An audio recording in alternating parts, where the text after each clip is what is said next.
Do you feel it in your fingers? Do you feel it in your toes? As you may or may not have noticed, Christmas is all around us. 'Tis the season for novelty pop singles, for children's nativity plays, for office holiday parties, for happy reunions at airports, for Mariah Carey, in short, for Love Actually. Richard Curtis' ultimate romantic comedy has been charming viewers every holiday season, and a lot of other seasons, too, if we're being honest, since it first hit theaters in 2003. In the layered collection of loosely connected love stories taking place over the weeks leading up to One Christmas in London, everybody has their own favorite Love Actually moment, from a politician's personal dance party to a controversial cue card confession to Are You From England? But which of the film's 9 narrative threads reigns supreme? We've put them all in order from worst to best, just because it's Christmas, and at Christmas you tell the truth. Check out our ranking, actually, below. 9. Juliet, Peter, and Mark. It's cool that Keira Knightley, Andrew Lincoln, and Chiwetel Ejiofor all went on to be insanely famous and beloved. You know what's not cool? Every single thing about their storyline, especially those unforgivably creepy cue cards. The whole thing leaves a worse taste in my mouth than Juliet's terrible taste in pie.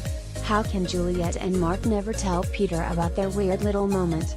How did Mark even fall in love with Juliet if he never deigned to have a conversation with her?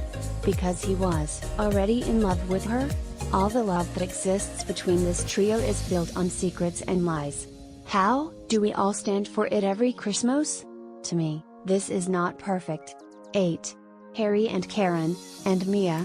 I guess Harry and Karen's love gone wrong has got to be the most crushing story in the movie because, while there's still hope for Sarah's heart to mend, Karen knows that life will always be a little bit worse, following the discovery of her husband's confirmed infidelity, and their subdued airport reunion at the end reinforces that realization. And, if the image of Emma Thompson crying while listening to Joni Mitchell doesn't absolutely shatter your heart, I honestly have no idea what will. 7. Sarah, Carl, and Michael. The attraction between Sarah and Carl is very underdeveloped, but I guess the gist is that Laura Linney's radiant goodness and Rodrigo Santoro's unreasonable handsomeness just inexorably drew them to each other, until Carl finally asks Sarah to dance. Alas, while Sarah has probably the biggest heart of anyone in this whole movie filled with great big stupid hearts, there just isn't enough room in it for her to be both devoted to her brother Michael and to begin a relationship with beautiful Carl. Don't worry, Sarah. Patrick Dempsey will be yours in 14 short years. 6. Colin and the American Girls. When we first hear self-proclaimed god of sex Colin tell his friend Tony that he plans to cross the Atlantic to find a girlfriend, based on the infallible logic that the no American girl will be able to resist his British accent, we accept it as a dumb cliché and brace ourselves for Colin's inevitable humiliation at the hands of all the smart American girls who will reject him. But no. It's got to be Love Actually's cleverest joke, if one of its rather shallower love stories, that Colin is absolutely right.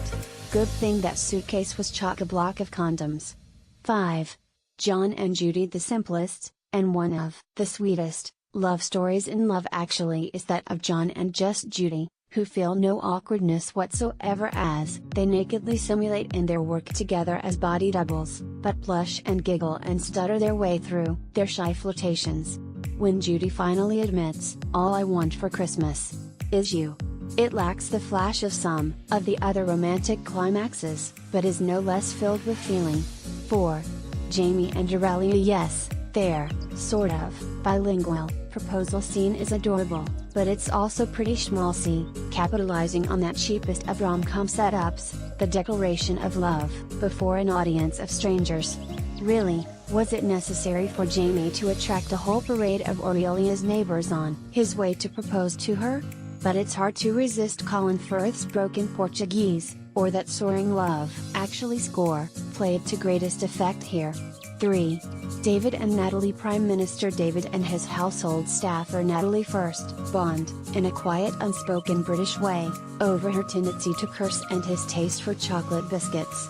His door-to-door search of her in the dodgy end of Wandsworth is very charming, of course, but his greatest moment as a romantic hero is when he stands up to Billy Bob Thornton's sleazy American president. We get it, Love Actually, Americans have no class, at a press conference. Yes, he was talking about politics, but there's no way he would have spoken with such passion if he hadn't come to really hate POTUS for harassing Natalie. 2. Billy Mack and Joe Love actually knew that not all love stories had to be romantic. A solid decade before Frozen hit us over the head with it. When rock and roll sellout Billy Mack figures out that his decades-old friendship with my fad manager, Joe, means more to him than anything else, he delivers perhaps the movie's greatest confession of love: "It's a terrible, terrible mistake, Chubbs, but you turned out to be the f***ing love of my life." 1. Daniel, Sam, and Joanna, The Christmas Concert. The Airport Sprint. Love Actually's two greatest set pieces both belong to Little Sam and his crush, Joanna, and the movie's youngest heroes would probably earn the top spot on the merit of those scenes alone. But, what makes their sweet love story really soar above the rest is how it's colored by the loss of Sam's mother at the beginning of the film, and how much Sam's pursuit of Joanna, assisted by his also grieving stepfather Daniel, is about embracing and overcoming the total agony of love of all kinds. Finally, as additional confirmation that the storyline has been sprinkled with magic Christmas dust, Claudia Schiffer shows up at the end to date Daniel. Love Actually is